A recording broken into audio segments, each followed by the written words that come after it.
सरिता जी, सचिन और नेहा लेटिंग कितने टाइम गए थे?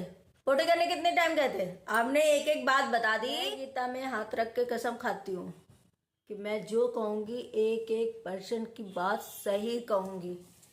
मेरे बेबी शॉवर में सचिन को मैंने फोन नहीं किया। मैंने हर एक इंसान को फोन किया। मैंने नेहा को भी एक्चुअली में फोन किया। मैंने कहा नेहा, कल मतलब बेबी शॉवर है, आपको आना है और मैं सचिन को नहीं बुलाऊंगी। नेहा ने बोला मेरे से, सुनते जाना, नोट पॉइंट नोटिस। नेहा ने बोला सरिता ये अच्छा नहीं लगेगा,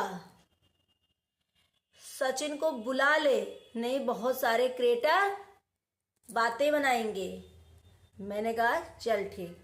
मैंने इमीडिएटली उसी दिन सचिन को कॉल किया। मैंने कहा सचिन, बोला हाँ दीदी। मैंने कहा सचिन मेरे बेबी शॉवर में तुझे आना है। कहा ओके दीदी। मेरा बेबी शॉवर हुआ, सब आए। मैं तो क्रिटिकल कंडीशन में थी, मैं प्रेग्नेंट थी। मैं तो रूम से बाहर भी नहीं निकल रही थी, मैं नीचे भी नहीं जाती थी। मेरे पास नेहा और सचिन पूरे दिन मेरे पास नहीं आए।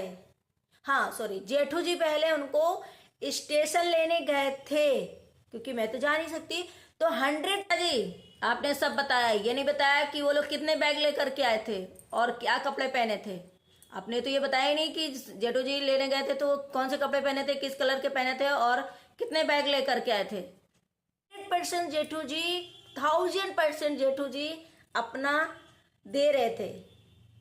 और जब ये दोनों मेरे पास नहीं आए तो जेठू जी भी मेरे पास आए। मैं भी यही सोचती रही कि यार मेरा स्पेशल दिन है और ये लोग मेरे से मिलने तक नहीं आए, क्योंकि उस टाइम इन्होंने, नेहा ने बोला था कि मैं तेरा एक एक एंट्री अच्छे से कराऊंगी, मैं इस जिम्मेदारी लेती हूँ।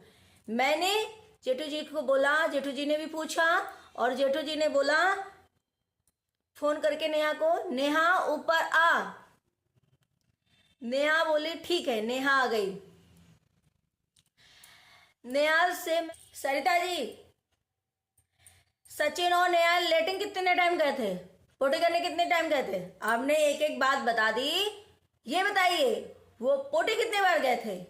आपने ये बात बताई नहीं कि वो सुसु और पोटी करने कब गए थे, कितनी बार गए थे। मिलॉर्ड मुझे ये नहीं पता कि सचिन और नेहा कितनी बार पोटी करने और सुसु करने गए थे।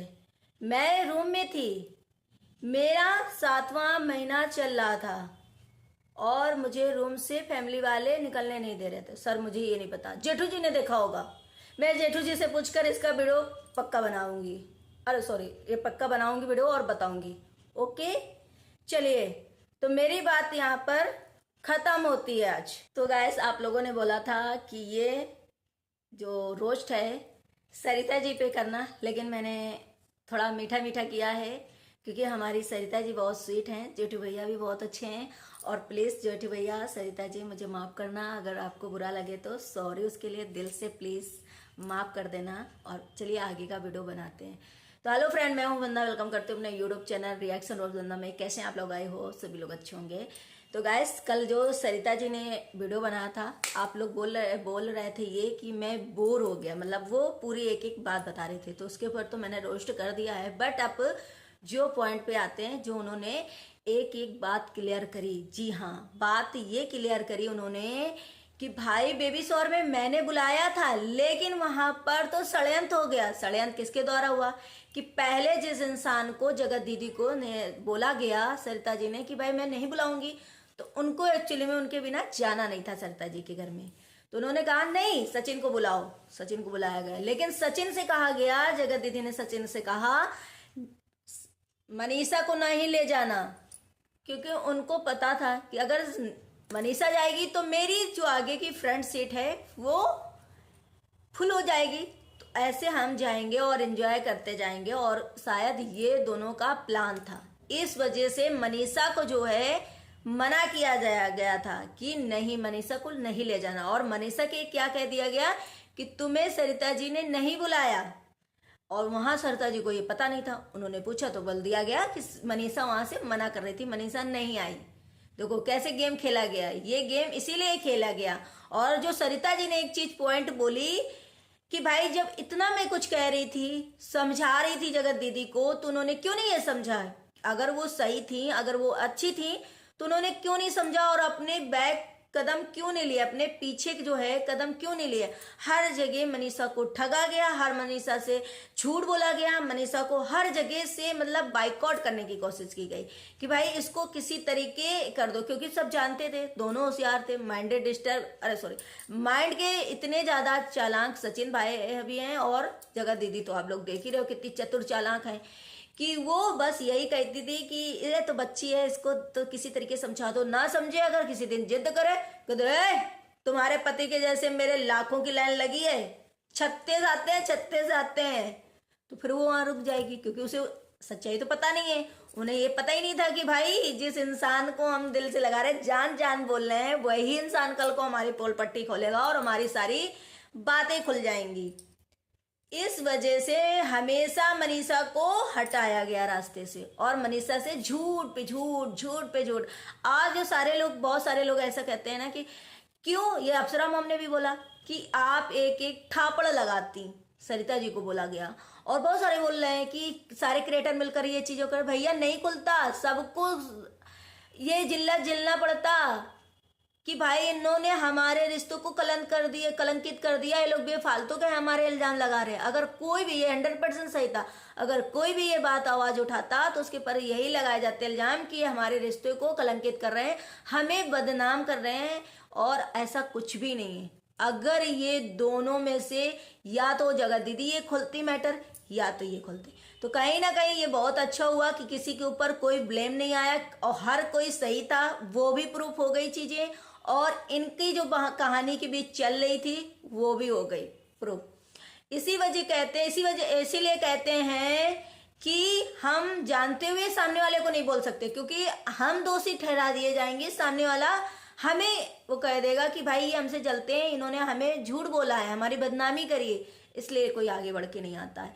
तो आप लोगों को ये वीडियो कैसा लगा आप लोग जरूर बताइएगा। और हमेशा सच में मनीषा के साथ ठगा गया। अगर मनीषा की जगह कोई और तेज तर्रार की वाइफ होती और भी होती तो वो पता नहीं क्या करती, लेकिन मनीषा इसी वजह से सब चुप हो जाती, क्योंकि वो उसे ये श्योर नहीं थी, और वो इसी वजह, क्योंकि पासवर्ड भी ऐसा डाला गया था कि मनीषा को कहा गया था कि तुम्हें नहीं बताएंगे, क्योंकि वहां से बोला जाता था जो चीज वही भाई मास्टरमाइंड इधर करते थे, दोनों मास्टरमाइंड है और सुपर मास्टरमाइंड है, इस तरीके से ये अंजाम देते। और ऐसी कहानियां जो हैं बहुत जगह आप लोगों ने सुनी होगी, ऑफ कैमरा भी आप लोगों के आस पड़ोस और बहुत सारे ऐसे जगह होंगे, पेपर में, न्यूज में, सब में सुनते होंगे कि इसी तरीके में जो है कहानियां रची जाती हैं और फिर अंजाम दिया जाता है। तो मनीषा को हर टाइम रास्ते से हटाने की कोशिश करी गई, और ये सिर्फ रास्ते से हटाने की नहीं, पूरी मतलब जान से खत्म करने की। वो तो चैट में वगैरह में आप लोगों ने देख लिया था, यहाँ तक कि मनीषा की ननन सुचिता ने भी पूछा कि तुम क्यों नहीं गई हो सरिता दी के घर में, क्योंकि उनको अनकंफर्टेबल लगता था सबको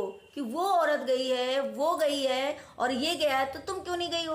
तब मनीषा ने बोला कि भाई हमें नहीं बुलाया। उन्होंने ये भी रखा, क्योंकि आप लोगों ने पॉइंट ये पढ़ा होगा, उन्होंने कमेंट किया था कि हमने कहा अगर वो नहीं गया तो बेबी शॉवर में तो सिर्फ लेडीजों का फंक्शन होता है, वो क्यों गया, फिर तुम नहीं गई हो तो वहां पे भाई दूसरा इंसान जा रहा था, दूसरे के साथ जा रहे थे वो, तो क्यों कोई जाएगा, क्यों मनीषा जाएगी। तो यहाँ पर उस बंद कमरे का राज जो है खुल गया। वहां पे ना तो सरिता जी ने मनीषा को मैनिपुलेट किया, ना सरिता जी ने मनीषा को कुछ बताया, ना कुछ कहा, जो बहुत सारी भूमिकाएं एक बार बैठ करके बनाई गई थी ना, कि सरिता जी ने, मतलब नाम नहीं लिया गया था, इनडायरेक्ट बोला गया था कि मनीषा को 2 घंटे रूम में बैठा के समझाया गया था। तो ऐसा कुछ भी नहीं हुआ था, ऐसा कुछ भी नहीं हुआ था, और मनीषा से किसी ने कुछ नहीं कहा था। ये सिर्फ मंदगढ़ंत कहानी थी कि अपने आप को सफाई देने के लिए, अपने आप को प्रोटेक्ट करने के लिए, अपने आप को सही साबित करने के लिए ये सब बनाया गया था।